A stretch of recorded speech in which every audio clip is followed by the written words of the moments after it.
So hey everyone, I'm going to go over my second EDH deck that I currently have. Teferi, Mage of Zhalfir. So I like to call this the BigBlue deck. I'm gonna go through why at the moment. So yeah, so the BigBlue deck is quite has a quite a simple mana base. You know, it's mono blue, so I'm running like 30 islands. Note to self, and also to you guys, I do not have back to basics, but I mean, if you're running mono blue and you have very few like fancy lands, back to basic really destroys the entire table. Highly recommend anyone who has budget or actually has the cards to play it. It's currently around, I think, 25 to 30 American dollars at the moment. So since we're running like a monocolor, Fallen Grazier, amazing ramp, terrain generator. When you draw a bunch of cards in their lands, and it lets you throw them out like a much faster pace. Also goes along with BigBlue because you want to ramp as fast as possible and play big spells. I have one Tolarian West to search for anything at 0 mana cost, which are some mana rocks and some of these other lands, and Academy Ruins just to sort of like get back some artifacts that may have unfortunately been destroyed in throughout the process of the game. So I run 12 mana rocks. I'm gonna go through them now. So at 0, I have Everflowing Chalice. I do not have Mana Crypt. If I do one day, I will definitely put it in. But right now, I'm just running Everflowing Chalice and Soul Ring at 1 and Mana Vault. So these three could be all searchable by Trinket Mage. And there's also like some interesting interactions that go into later. I'm also running Grim Monolith. So you'll notice that for those who do know, the Mana Vault and Grim Monolith are really good ramps, but they do have the downside of you have to pay money to pay mana to like untap them yourself. But later on in the deck, I'll explain why that isn't an issue. So there's also Mind Stone. Really like it. I believe it's one of the better, if not best, overall like generic 2 mana rock. When it comes to play untapped, it gives you 1 mana immediately. You can sacrifice it later on in the game to draw a card. Basalt Monolith as well. You're at 3 mana, but it brings you up to 6. Really important. Collision Relic is one of the better value cards at 3 because it effectively gives you 2 mana the next turn if you use the ability the right way. I'm gonna go through these first. So then at 4, I have a Tron Dynamo. 4 mana for 3. It doesn't get any better than this. The other one will be the Lotus. What's it called? Gilded Lotus. Yes, I used to run Gilded Lotus, but the thing is that when you're a monocolor deck, it really doesn't matter enough. And come on, you have 30 islands. You don't need to have a 5 mana rock if the 4 mana rock could do the same thing. Hedron Archive. This is just like the big brother of Mind Stone.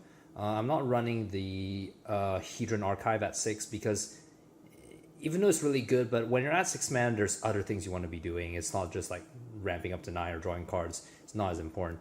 And then the trinity of the monocolor decks, they Explode Preliminary Lens, Golden Power, and Cage Sun. So these just like double and triple and something quadruple the amount of like mana produced by our islands. Really good stuff. I can put these aside. Next, I'll go into the card draw. I'm currently running 1, 2, 3, 4, 5, 6, 7, 8, 9, 10. 10 cards that somewhat draw you cards, and sometimes they do something else. So Mystic Remore is very standard. Anyone who plays blue deck really should run it.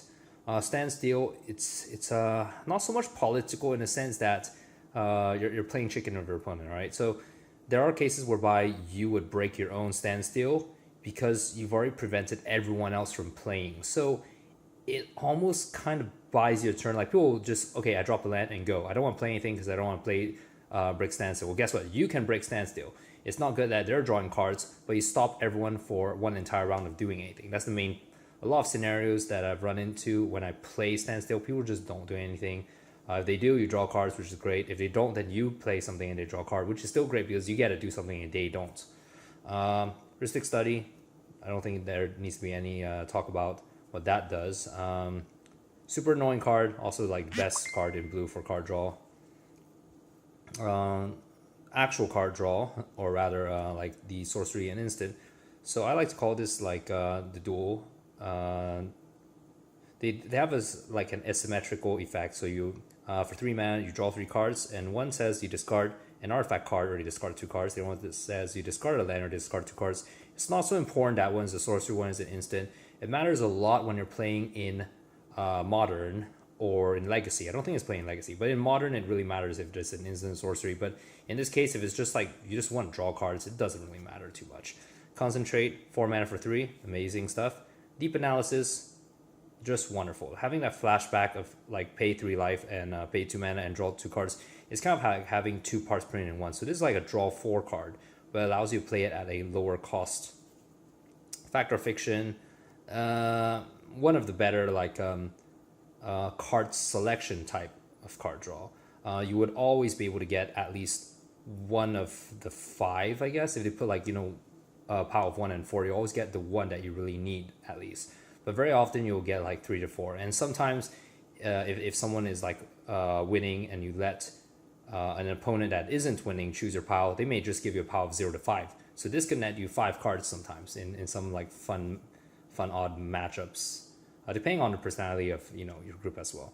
So Consecrated Sphinx, really great. You play it, they don't deal with it, you win in a few turns. That's it. Like, or even the next turn, you just draw so many cards, people can't catch up. It's nice that it's on a body of a 4/6 flyer. It really doesn't matter that it's a creature, because once again you play it and they have to react to it immediately. Solemn, just good value. You play at 4, it ramps you up, it dies, it draws you a card, and you can also like duplicate it with Rites of Replication, I believe. Yeah, you could write a replication disc for like just to get a bunch of lands and like to draw a bunch of cards. Sometimes you would do that. And then I'm running 10 tutors. May seem excessive, but we'll go through it quite quickly now.